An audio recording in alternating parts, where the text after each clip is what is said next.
Great question. I talked a lot about heavy metals in water.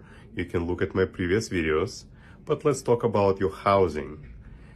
Any houses that were built before 1955, at that time, white paint contained at least 50% of lead. So that paint was very heavy in lead. After that, there was a gradual decrease, and by 1970s, the lead was completely prohibited.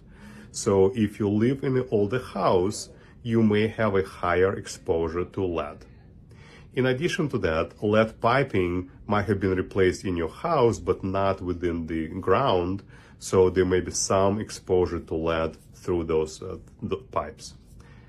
Also, you need to start thinking about food and food coming from especially Asian Asian countries, where they may have a higher lead contents and arsenic contents.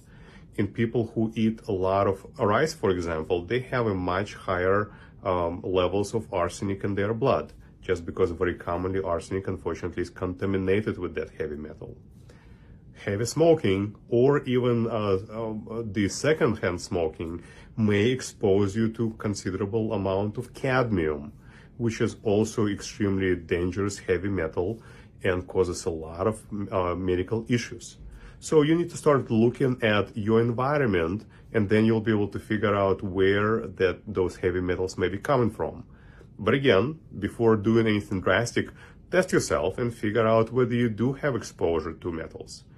Just of note, anybody who was born before 1980 very commonly have very high lead levels in their bones, just because they have been exposed to lead from all the buildings in the past. You can find a very simple questionnaire in my links that kind of really goes over very common exposure areas for the heavy metals, and you can figure out whether you do need to worry about it or not.